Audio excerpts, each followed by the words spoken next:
ও পর্দার আড়ালের মা, ও যুবক ভাই, ও বৃদ্ধা বাবা, দিলের কানটা লাগাইয়া শুনো রে ভাই, মৃত্যু নামক জিনিসটা এত ভয়ানক। ওই মৃত্যু নামক জিনিসটা স্বামী স্ত্রীর মধ্যে পৃথক করিয়া দিবে। ওই মৃত্যু নামক জিনিসটা ভাই এবং ভাইয়ের মধ্যে পৃথক করিয়া দেয়। ওই মৃত্যু নামক জিনিসটা ছেলে এবং বাবার মধ্যে পৃথক করিয়া দেয়। ওই মৃত্যু নামক জিনিসটা মা এবং মেয়ের মধ্যে পৃথক করিয়া দেয়।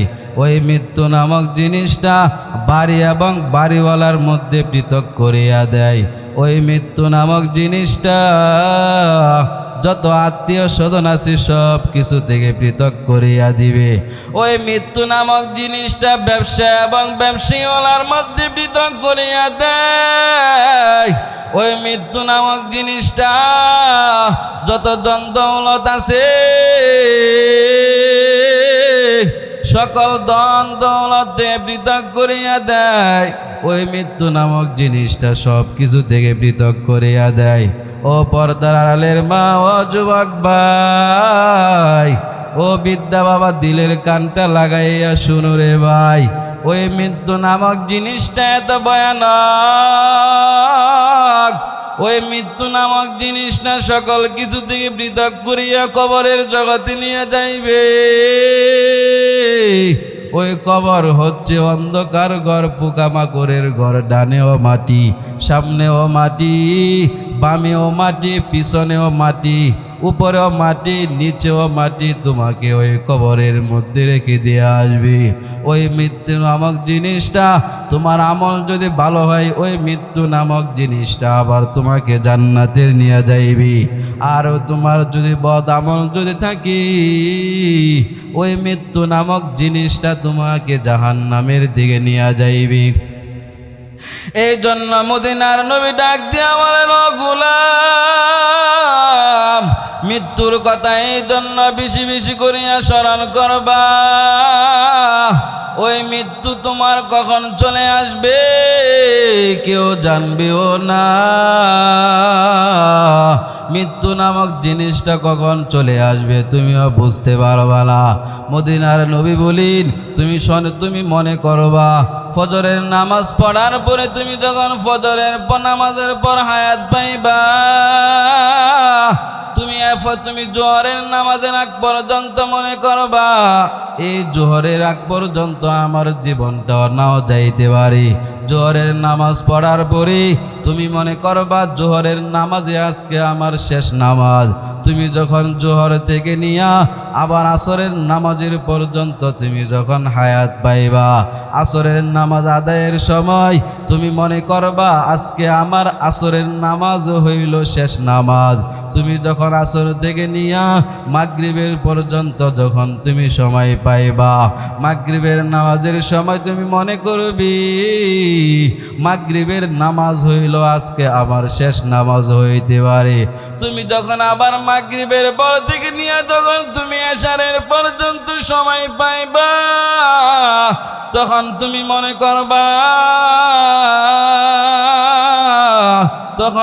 মনে করবা এশারের নামাজ আমার শেষ নামাজ। এশারের নামাজ যখন তুমি নামাজ পড়িয়া যখন ঘুমাইবা, তখন তুমি মনে করবা আমার আজকের ঘুম হইল আমার শেষ নামাজ, আমার আজকে ঘুম হইল আমার শেষ ঘুম। এই ঘুম আমার চিরদিনের জন্য হইতে পারে। আবার এই ঘুম থেকে উঠিয়া আমি সকালবেলা আলো দেখতে পারি, ফজরের নামাজও আমি পড়তে পারি। ফজরের সময় যখন তুমি পৌঁছাইবা, ফজরের নামাজ পড়ার সময় তুমি মনে করবা ফজরের নামাজ আজকে আমার শেষ নামাজ হইতে পারে। এইভাবে চিন্তা করিয়া মৃত্যুর কথা স্মরণ করবা আর নিজেকে নিয়ে মুরাকাবা মুশাহাদা মুরাকাবা করবা। নিজেকে নিয়ে তুমি নসিহত করবা, এরে মন 50-60 বছর জিন্দিগি কাটাইলি দুনিয়ার মধ্যে, 50-60 বছর জিন্দিগি কি করছ? দুনিয়ার মধ্যে 30 বছর হায়াত পেয়েছুদ, ওই 30 বছরের মধ্যে কয়টা ভালো আমল করছ? কয়েক ওয়াক্ত নামাজ ছেড়ে দিয়ে সুদ। আবার আপনি যখন 50 বছর যখন হায়াত পাইবেন, 50 বছরের হায়াতকে নিয়ে আপনি হিসাব করবেন, আপনি 50 বছরের হায়াতের মধ্যে কয় ওয়াক্ত নামাজ আপনার আমল নামা থেকে ছুটিয়া গেছি। আপনি আবার নিজেকে মুরাকাবা করবেন, হেরে মন, তোর তো 10 ওয়াক্ত নামাজ ছুটিয়া গিয়েছিল, তুই তো জীবনে নামাজই পড়স নাই। ও পর্দার আড়ালের মা, ও যুবক ভাই, ও বিদ্যা বাবা, দিলের গানটা লাগাইয়া শুনো রে ভাই। মদিনার নবী ডাক দিয়া বলেন, ও গোলাম, বেশি বেশি করিয়া মৃত্যুর কথা স্মরণ করবে। ওই মৃত্যুর কথা স্মরণের মাধ্যমে তোমাকে জাহান্নাম থেকে বাঁচাইয়া তোমাকে জান্নাতের দিকে নিয়ে যাইবে। ওই মৃত্যুর কথা স্মরণের মাধ্যমে তোমাকে সকল প্রকার পাপ কর্ম থেকে হেফাজত করিয়া নেক আমলের দিকে ধাবিত করবে। ও পর্দার আড়ালের মা, মুসা নবী একদিন উনি বয়ান করতেছিলেন, উনি বলছিলেন আমার পরে এমন একজন নবী আসবে, ওই নবীর উম্মতের হায়াত হবে 60 থেকে 70 বছর। তারা দুনিয়ার মধ্যে আসিয়া বাড়ি গাড়ি সব কিছু করবি। তখন এক মহিলা ডাক দিয়া বলেন, ও হুজুর আমার, তারা দুনিয়ার মধ্যে আসিয়া তারা কি শাদী বিবাহ করবে নাকি, তারা দুনিয়ার মধ্যে আসিয়া সংসার করবে নাকি, বাড়িঘর এগুলো করবে নাকি? মুসা নবী ডাক দিয়া বলেন, ও মহিলা, তারা দুনিয়ার মধ্যে আসিয়া সব কিছু করবে, তারা দুনিয়ার মধ্যে আসিয়া শাদিও করবে, বিবাহ করবে, সব কিছু করবে। তারা দুনিয়ার মধ্যে আসিয়া বিল্ডিং অট্টালিকা তৈরি করবে। এমনি মহিলা ডাক দিয়া বলেন, নবী আমার, আমি যদি এই 50 থেকে 60 বছর অথবা 70 বছর হায়াত পেতাম, তাহলে ওই 50-60 বছর আমি একটা সেজদার মাধ্যমে আমি কাটায়া দিতাম। এরে নবীর উম্মতের দুল, তুমি আজকে দুনিয়ার মধ্যে 50 বছর 60 বছর হায়াত পেয়েছ, তুমি 70 বছর হায়াত পেয়েছো, কিন্তু তুমি এই যে তোমার দুনিয়ার মধ্যে সংকীর্ণ জীবন, তুমি এটা মনে করো না। আর এই মহিলা বললেন, এই হায়াত পেলে সে হায়াত পেলে সেজদার মাধ্যমে কাটায়া দিতেন। এই জন্য মৃত্যুর ভয় দিলের মধ্যে রাখিয়া নিজের জীবনটারে কাটাও। মৃত্যুর ভয় দিলের মধ্যে রাখিয়া তুমি তোমার আমলগুলো চালাইয়া যাও। আল্লামা সুলাইমান দারানি রহমাতুল্লাহি আলাইহি, ইমাম হারুন রহমাতুল্লাহ আলাইহিকে ডাক দিয়া বলেন, ও হুজুর আমার, আপনি তো দুনিয়ার মধ্যে এলাকার মধ্যে সবচেয়ে বড় একজন বুজুর্গ। ও হুজুর, আপনি কি মৃত্যুকে পছন্দ করেননি গো হুজুর? ইমাম হারুন রহমাতুল্লাহি আলাইহি উনি বলেন, আমি মৃত্যুকে পছন্দ করি না। ইমাম সুলাইমান দারানি রহমাতুল্লাহি আলাইহি উনি বলেন, আপনি কেন মৃত্যুকে পছন্দ করেন না? ইমাম হারুন রহমাতুল্লাহি আলাইহি বলেন, ও সুলাইমান দারানি, আমি মৃত্যুকে পছন্দ করি না এই জন্য, আল্লাহ আমাকে যে উদ্দেশ্য নিয়া দুনিয়ার মধ্যে পাঠাইছে ওই উদ্দেশ্য আমি পূরণ করতে পারি নাই। যে কাজের জন্য আমার মাওলা পাঠাইছি ওই কাজ আমি এখনো পরিপূর্ণ করে শেষ করতে পারি নাই। ইমাম সুলাইমান দারানি রহমাতুল্লাহ আলাইহি বলেন, ও হুজুর, আল্লাহ তো কোরআনের মধ্যে বলছেন, ইন্না আউলিয়া আল্লাহি লা খাউফুন আলাইহিম ওয়ালা হুম ইয়াহজানুন। যারা 1 বছরে হলো ওলি, বহু বছরে হলো আউলিয়া। নিশ্চয় আল্লাহর ওলিদের দুনিয়ার মধ্যে কোনো ভয় নাই, আখিরাতেও কোনো ভয় নাই, তাদের কোনো পেরেশানিও নাই, চিন্তাও নাই। ইমাম হারুন রহমাতুল্লাহ আলাইহি ডাক দিয়ে বলেন, ও সুলাইমান দারানি, আমার তো দুনিয়ার পীর বুজুর্গিগিরি আখিরাতে কাজে আসবে না। আল্লাহ যদি আমাকে যদি ধরে নেয়, হাসরের ময়দানে আমি আল্লাহ তাআলার কাছে কি জবাব দিব? আল্লাহ যদি বলে, ও ইমাম হারুন, তোমাকে আমি দুনিয়ার মধ্যে যে হায়াত দিয়েছিলাম, তোমাকে আমি যে হায়াত নামক দৌলত দিয়েছিলাম, তুমি এই হায়াত নামক দৌলতের মধ্যে তো এমন কোনো ভালো আমল তোমার দেখি না। আল্লাহ যদি কথা বলিয়া ফেলে, হাসরের ময়দানে আমার কোনো উপায় নাই। হাসরের ময়দানে আমি কি জবাব দিব? এরে নবীর উম্মতের দল, এত বড় আল্লাহর ওলি হওয়ার সত্ত্বেও যদি মৃত্যুকে এত পরিমাণে ভয় পাইতো, মৃত্যুকে যদি এই পরিমাণে ভয় পাইতো, উনি এই মৃত্যুর ভয়ে আল্লাহ তাআলার সামনে দাঁড়ানোকে অপছন্দ করতেন। আজকে তোমার নামাজ নাই, রোজাও নাই, হজ নাই, যাকাত নাই, হাসরের ময়দানে তুমি কি জবাব দিবা?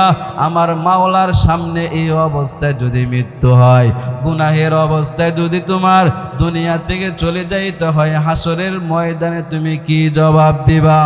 ও গোলাম, এই জন্য মদিনার নবী বলেন, কুল্লু মান আলাইহা মাতা আলাই, প্রত্যেক পানি যে অবস্থায় দুনিয়া থেকে মৃত্যুবরণ করে দুনিয়া থেকে চলে যাইবি, এই অবস্থায় হাসরের ময়দানে দাঁড়াইবে। তোমার যদি জিনার কাজের অবস্থায় যদি মৃত্যু হয়, হাসরের ময়দানে তুমি আমার মাওলার সামনে তোমার চেহারাটা কেমনে দেখাইবা? তোমার তো এই অবস্থায় দাঁড়াইতে হবে। তোমার যদি খারাপ কাজ অবস্থায়, গুনার কাজের অবস্থায়, গান শোনা অবস্থায় যদি দুনিয়া থেকে তোমার চলে যেতে হয়, যদি তোমার এই অবস্থায় যদি মৃত্যু হয়, হাসরের ময়দানে আমার মাওলার সামনে কেমনে দাঁড়াইবা? আজকে তোমার এই দিলের মধ্যে আমার মাওলার ভয় নাই, হাসরের ময়দানে আমার মাওলার সামনে চেহারাটা কেমনে দেখাইবা রে গোলাম? এই জন্য মাওলার ভয় দিলের মধ্যে নিয়ে কাটাও। তোমার দিলের মধ্যে যদি মৃত্যুর ভয় রাখিয়া যদি কাটাইতে পারো রে গোলাম, তোমার পক্ষে কোনোদিন গুনার কাজ করা সম্ভব হবে না, তোমার পক্ষে নামাজ ছাড়তেও সম্ভব হবে না। আল্লাহ তাআলা বলেন, আইনামা তাকুনু ইউদরিকুমুল মাউতু ওয়ালাউ কুনতুম ফি বুরুজিম মুশাইয়াদা। আল্লাহ বলেন, তোমরা যেখানে অবস্থান করো না কেন, সেখান থেকে আমার মাওলা তোমাদেরকে পাকড়াও করবে, তোমাদেরকে ওই জায়গা থেকে আমার মাওলা উঠায়া নিবি। তুমি যদি পাথরের ভিতরে যদি চলে যাও, তুমি যদি এমন কি লোহার ভিতরে যদি চলে যাও মরণ থেকে পালানোর জন্য রে গোলাম, ওই পাথরের ভিতর থেকে আমার মাওলা তোমাকে বের করে নিয়ে আসবে রে গোলাম। এই জন্য আল্লাহ তাআলা বলেন, ও গোলাম, মৃত্যু থেকে পলায়নের কোনো সুযোগ নাই। ও যুবকের নবীর উম্মতের দুল, মৃত্যু থেকে যেহেতু পালানোর কোনো সুযোগ নাই, কেন তুমি আজকে নামাজ সারিয়া ঘুরিয়া বেড়াও? তুমি কেন জিনার কাজের মধ্যে লিপ্ত হয়ে যাও? মৃত্যু থেকে যেহেতু পলায়নের সুযোগ নাই, তাহলে তুমি কেন আজকে বেপরদায় তুমি রাস্তা দিয়া ঘোরো? তোমার যেহেতু মৃত্যু থেকে পলায়নের সুযোগ নাই, কেন তুমি অশ্লীল বেহায়াপনা কাজের মধ্যে লিপ্ত হয়ে যাও? কেন তুমি আরেকজনের গীবত করো?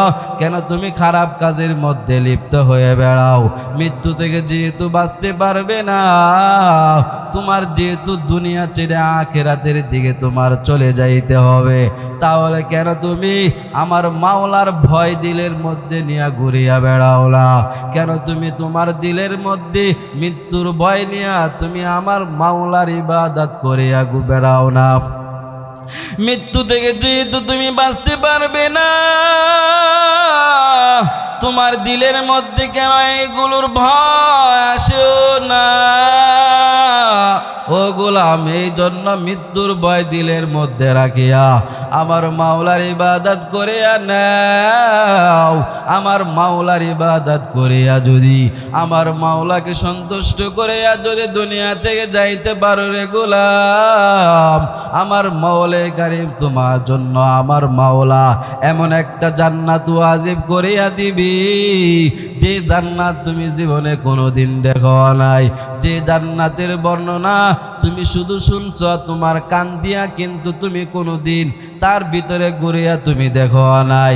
ওরে ওরে নবীর উম্মতের দল, আমার মাওলা কারীম আমাদেরকে সতর্ক করতেছেন, ও গোলাম আমি তোমাদেরকে সতর্ক করতেছি, আমার কাছে তোমার চলে যাওয়ার সময় হইতেছে। ও মা, ও যুবক ভাই, ও পর্দার আড়ালের মা, ও বিদ্যা বাবা, দিলের গানটা লাগাইয়া শুনু। আমার মাওলা কারীম আমাদেরকে তিনটা জিনিসের মাধ্যমে সতর্ক করতেছেন। আল্লাহর নবী ইয়াকুব আলাইহিস সালাতু ওয়াস সালামের দুস্থ ছিল হযরত আজরাইল আলাইহিস সালাতু ওয়াস সালামের সঙ্গে। আজরাইল একদিন আসলেন ইয়াকুব নবীর সঙ্গে সাক্ষাতের জন্য।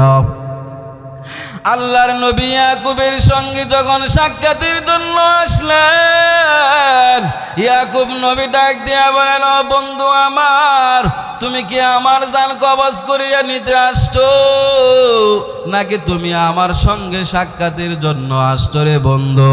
ইয়াকুব নবী কথা বলার পর আজরাইল ডাক দিয়া বলেন, রে বন্ধু, তোমার সঙ্গে সাক্ষাতের জন্য আসলাম, তোমার জান কবজ করিয়া নিয়ে, তোমার জান কবজ করিয়া নিতে আমি আসি নাই রে বন্ধু আমার। ইয়াকুব নবী ডাক দিয়া বলেন, ও বন্ধু আমার, তুমি যখন আমাকে দুনিয়া থেকে নিয়ে যাইবা, আমাকে দুনিয়া থেকে নেওয়ার পূর্বে তুমি আমার নিকট কয়েকটি দুধ প্রেরণ করিও, যাতে আমি বুঝতে পারি আমার চলে যাওয়ার সময় হয়ে যাচ্ছে, আমার আখিরাতের দিকে আমার চলে যাইতে হবে। 2 বছর পরে ইয়াকুব নবীর জান কবজ করিয়া নেওয়ার জন্য আসছি। আজরাইলকে ডাক দিয়া বলেন, ও বন্ধু, তুমি কি আমার জান কবজ করিয়া নিতে আসছো নি? আজরাইল ডাক দিয়া বলেন, বন্ধু আমার, আপনার জান কবজ করিয়া নিয়ে যাব আমি এই মুহূর্তে। ইয়াকুব নবী ডাক দিয়া বলেন, ও বন্ধু আমার, আমি না তোমাকে বলেছিলাম তুমি আমার নিকট কয়েকটি দুধ প্রেরণ করতে? তুমি আমার কাছে কয়েকটি দুধ প্রেরণ করতে, যাতে করে আমি বুঝতে পারি আমার মৃত্যুর সময় ঘনিয়ে আসছে, আমার চলে যাওয়ার সময় হয়ে যাচ্ছে। এমনি আজরাইল ডাক দিয়া বলেন, ও বন্ধু আমার, আমি আপনার নিকট নয়, দুনিয়ার মধ্যে যত মানুষ আসছে আর যত মানুষ আসবে, আমি প্রত্যেকটা মানুষের নিকট 3টি করে দুধ প্রেরণ করিয়া থাকি। 1 নাম্বার দুধ হলো আমি তাহার কালো চুলগুলো সাদা বানায়া দেই। 2 নাম্বার দুধ হইল আমি তাহার শরীরের শক্তি আস্তে আস্তে আমি কমাইয়া দেই। 3 নাম্বার দুধ হইল ওই সুদা মানুষটাকে আমি আস্তে আস্তে কুজু বানাইয়া দেই। এই কথা বলিয়া ইয়াকুব নবীর জান কবজ করিয়া নিয়া গেল। এরে নবীর উম্মতের দল, তোমার তো সাদা, তোমার তো কালো চুলগুলো সাদা হয়ে যাচ্ছে, তোমার দিলের মধ্যে কি আখিরাতের চিন্তা এখন আসেও নাই? ও মা, তোমার কালো চুলগুলো তো সাদা হয়ে যাচ্ছে, তারপরেও তোমার কি দিলের মধ্যে আখিরাতের চিন্তা ফিকির তোমার দিলে কি আসে না? কবরের ভয় কি তোমার দিলের মধ্যে আসে না? ও যুবক, তুমি তো এক সময় তুমি দুনিয়ার মধ্যে ছিলে না, এখন আস্তে আস্তে তুমি বড় হইলা, আমার মাওলা কারীম তোমার মুখের মধ্যে এখন দাড়ি দিল, তোমার এখন মুছ উঠেছে, তোমার এখন মুছ উঠছি, তোমাকে আমার মাওলা কারীম তোমার জন্য বিবাহের ব্যবস্থা করিয়া দিয়েছি। আস্তে আস্তে তোমার বয়স পার হয়ে যাচ্ছে, তার ভিতর তারপরেও কি তোমার দিলের মধ্যে কি আমার মাওলার ভয় আসে না? কবরের চিন্তা কি তোমার দিলের মধ্যে আসে না? জাহান্নামের ভয় তোমার দিলের মধ্যে কি আসে না রে গোলাম? মদিনার নবী বলেন, মৃত্যু এমন একটা ভয়ানক জিনিস, ওই মৃত্যুর শাস্তিটা কেমন হবে রে গোলাম?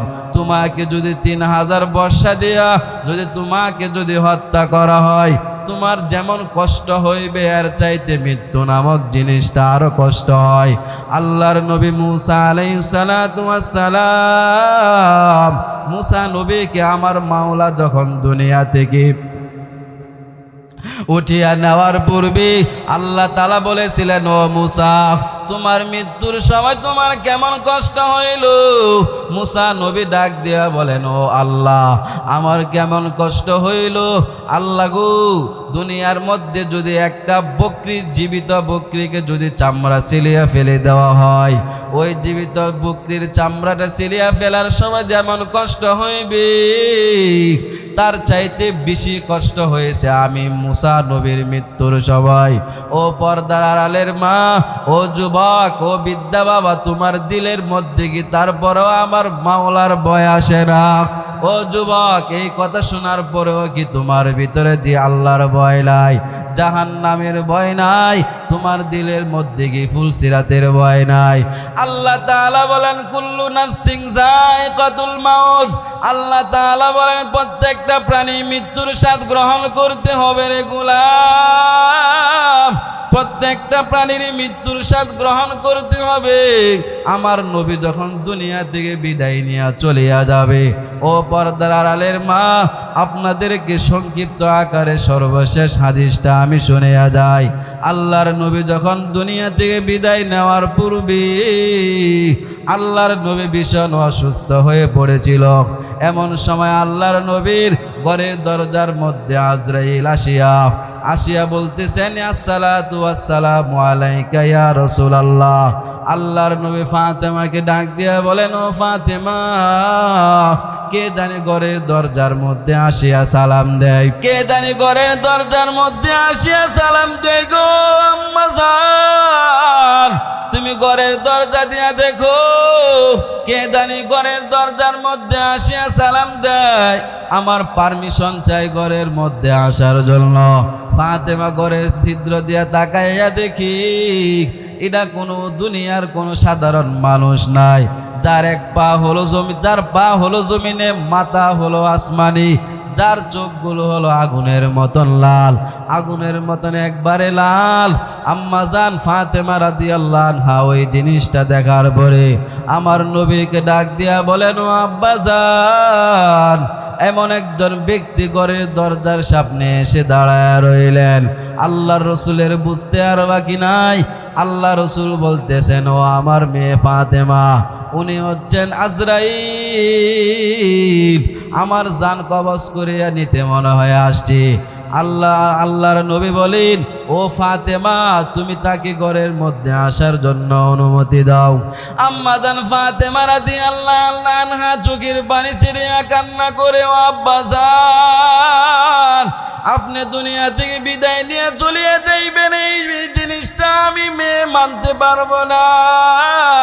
ও আব্বা জান, আপনাকে আজরাইল এই মুহূর্তে জান কবজ করে নিয়ে যাইবে রে আব্বা জান, এটা আমি মেয়ের পক্ষে মানা সম্ভব নাই।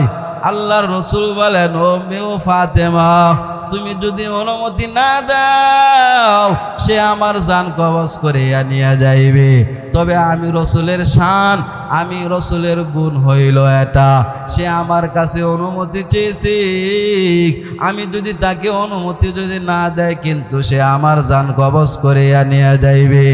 আম্মা জান ফাতেমা রাদিয়াল্লাহু আনহা উনি ঘরের দরজা খুলিয়া দিলেন। ঘরের দরজা খুলিয়া দেওয়ার পরে আল্লাহর হাবিবের কাছে আসলেন। আল্লাহর হাবিবকে বলেন, ও নবী, আমি আপনার জান কবজ করে নিয়ে যাইব। আল্লাহর নবী এমন সময় আজরাইলকে বলেন, ও আজরাইল, তুমি একটু অপেক্ষা করো, দেখি জিবরাইল আমার কাছে কোনো এই মুহূর্তে আমার কাছে কোনো সংবাদ নিয়ে আসেনি। এই কথা বলিয়া আল্লাহর নবীর কাছে আল্লাহর নবী অপেক্ষা করলেন। আমার মাওলা আয়াত দিয়া প্রেরণ করিয়া দিলেন। আল্লাহ তাআলা বলেন, ও জিবরাইল, তুমি আমার হাবিবকে গিয়া জানাইয়া দাও, ও হাবিব আমার, আপনিও মরণশীল, আপনার দুশ্মনেরও মরণশীল গো, আপনিও দুনিয়া থেকে চলে যাইতে হবে, আপনার দুশ্মনেরা দুনিয়া থেকে চলে যাইতে হবে। আল্লাহর হাবিবের বুঝতে আর বাকি নাই। আল্লাহর হাবিব এই কথা শোনার পরে আজরাইলকে বলে, ও আজরাইল, তুমি আমার জান কবজ করে নিয়ে যাও। আজরাইলকে এই কথা বলার পরে আজরাইল যখন নবীর বুকের মধ্যে হাতটা রাখলেন, আল্লাহর নবী ডাক দিয়ে বলেন, ও আজরাইল, তুমি কি আমার বুকের উপর হুঁটবারটা চাপাইয়া দিয়েছো, নাকি তোমার হাতটা আমি নবীর উপর রাখছ? আজরাইল ডাক দিয়া বলে, ও নবী আমার, আপনার চাইতে এত সহজের রু আমি আমি আর বের করে নাই। এই কথা বলিয়া আল্লাহর হাবিবের জান কবজ করিয়া নিয়ে যাইবে। নবী চোখের পানি ফালাইয়া কাঁদে। জিব্রাইল বলে, ও নবী, আপনি কেন কাঁদেন গো নবী? আপনার মেয়ে ফাতেমার জন্য আপনি কাঁদেন, নাকি আপনার নাতি হাসান হুসাইনের জন্য কাঁদেন? নবী বলে, না না না, আমি তাদের জন্য কাঁদি না, আমি কাঁদি আমার গুনাহগার উম্মতের জন্য আমি কাঁদি। আমার গুনাহগার উম্মতের কি হবে আমি দুনিয়া থেকে চলে গেলে? হাসরের ময়দানে আমার গুনাহগার উম্মতের কি হবে রে জিব্রাইল? জিব্রাইল ডাক দিয়া বলে, ও নবী আমার, আপনার কোনো টেনশন নাই, আপনি টেনশন করিবেন না। আমার মওলা কারীম আপনার গুনাহগার উম্মতের জিম্মাদার আমার মাওলা নিয়েছি। এই কথা বলার পরে আজরাইল নবীর জান কবজ করিয়া নিয়ে চলিয়া গেল। এরে নবীর উম্মতের দল, আমার নবীর জান যদি এত সহজে বের করতে এত কষ্ট হয়, তাহলে একজন গুনাহগারের মৃত্যুর সময়, একজন গুনাহগারের রূহটা বের করার সময় কত কষ্ট হবে। এরে নবীর উম্মতের দল, ও যুবক ভাই, তোমার মৃত্যুবরণের পরে তোমার প্রাণ পাখিটা যখন বের হয়ে যাইবে, তোমার প্যান্টটা খুলিয়া ফেলবে, তোমার শার্ট খুলিয়া ফেলবে, তোমার হাতের গড়িটা খুলিয়া ফেলবে, সব কিছু খুলিয়া তোমাকে 3টি কাপড় দিয়া প্যাকেটিং বানাইয়া 4 পা খাটোয়ারার মধ্যে শোয়াইবে। এর পদ্মার আড়ালের মা, তোমার যখন মৃত্যুবরণ করবা, তোমার মৃত্যুবরণের পরে তোমার কানের দুলটা খুলিয়া নিবি, তোমার পায়ের মুপুরগুলো খুলিয়া নিবে, তোমার গলার চেনটা খুলিয়া নিবে, তোমার হাতের চড়িগুলো খুলিয়া নিবি, তোমার কাপড়গুলো খুলিয়া গোসল করাইয়া 5টি কাপড় দিয়া প্যাকেটিং বানাইয়া 4 পা খাটোয়ারার মধ্যে শোয়াইবি। 4 পা খাটোয়ারার মধ্যে শোয়াইয়া তোমাকে সবাই কবরস্থানের দিকে নিয়ে যাইবে। তোমাকে কবরস্থানের দিকে নিয়ে যাওয়ার সময় তোমাকে ওই জায়গার মধ্যে নিয়ে 4 তাকবীরের সহিত জানাজার নামাজ পড়াইবে। একজন যুবকের বেলায়, একজন বৃদ্ধা লোকের বেলায় যেরকম ভাবে 4 তাকবীর, একজন মহিলার বেলাও 4 তাকবীরের সহিত জানাজার নামাজ পড়াইবে। তার বেলা যে দোয়া পড়বে, একজন নারীর বেলায় একই দোয়া পড়িয়া তার জানাজার নামাজ শেষ করিয়া কবরের মধ্যে শোয়াইবে। কবরের মধ্যে শোয়াইয়া উপরে বাঁশের ছাউনি দিয়া কলা পাতা বিছাইয়া তোমার ওই বাঁশের ছাউনির উপর কাগজ দিয়া মাটি দিয়া সবাই চলে আসবে। মিনহা খলাকনাকুম ওয়া ফিহা নুঈদুকুম ওয়া মিনহা নুখরিজুকুম তারাতান নুখরা। এই কথা বলিয়া তোমার উপর মাটি দিয়া সবাই চলে আসবে। তোমাকে এমন সময় একজন ফেরেশতা আসিয়া বলিবে, মার রব্বুকা ওয়া মান দীনুকা ওয়া মান নাবিয়ুকা। যদি তুমি নেককার হয়ে থাকো, তোমার জবান দ্বারা অটোমেটিক চলে আসবে দীনি আল্লাহ, রব্বি আল্লাহ, দীনি আল ইসলাম, মুহাম্মাদুর রাসূলুল্লাহ সাল্লাল্লাহু আলাইহি ওয়াসাল্লাম। আর যদি বদকার যদি হও, তোমার জবান দ্বারা আসবে লা আদরি, আমি জানি না। এই কথা বলার পরে আর কোনো কথা নাই। তোমাকে জাহান্নামের ফেরেশতারা জাহান্নামের দিকে নিয়ে জাহান্নামের মধ্যে নিক্ষিপ্ত করিয়া দিবে। আর যদি নেককার হও, তোমাকে বলবে নামকানা উমাতিল আউরুদ, দামান যেরকম ভাবে বাঁশের ঘরে ঘুমায় তোমাকে ওইভাবে ঘুমানোর জন্য বলবে। এরে নবীর উম্মতের দল, এই জন্য মাওলার ভয় দিলের মধ্যে নিয়া তোমার দিলের মধ্যে রাখিয়া মৃত্যুর কথা বেশি বেশি করিয়া স্মরণ করিয়া আমার মাওলাকে বেশি বেশি করিয়া স্মরণ করো। আখিরাতের ভয় দিলের মধ্যে নাও, কবরের ভয় চিন্তা ফিকির দিলের মধ্যে রাখিয়া নেক আমল বেশি বেশি করিয়া করু, আমার মাওলাকে সন্তুষ্ট করিয়া দুনিয়া থেকে যাও। তাহলে তোমার জন্য হবে আমার মাওলায়ে কারিম দুনিয়াতে বানাইয়া দিবে সুখময় জিন্দিগি। মৃত্যুর পরে আমার মাওলা বিনা হিসাবে জান্নাতের মালিক বানাইয়া দিবি। এই জন্য মা আখিরাতের চিন্তা ফিকির দিলের মধ্যে রাখেন, মৃত্যুর ভয় দিলের মধ্যে রাখিয়া আপনার হায়াতটারে কাটান। ওই দিন 18 তারিখে আমার বছর প্রোগ্রাম ছিল। আমি বয়ান করে স্টেজ থেকে নামার পরে শুনলাম একজন মহিলা দুনিয়া থেকে বিদায় নিয়ে গেছি। গাইবান্ধা একজন আলেম বয়ান করতেছিল, ওই বয়ানের সময় আজরাইল চলে আসছে। এই জন্য আজরাইল কখন চলে আসে আমরা নিজেরা জানি না। এই জন্য আখিরাতের ভয়, মাওলার ভয়, কবরের ভয় দিলের মধ্যে সবসময় রাখিয়া আপনার হায়াতটাকে কাটান। আল্লাহ তাআলা আমাদের সবাইকে আমল করার তৌফিক দান করুন।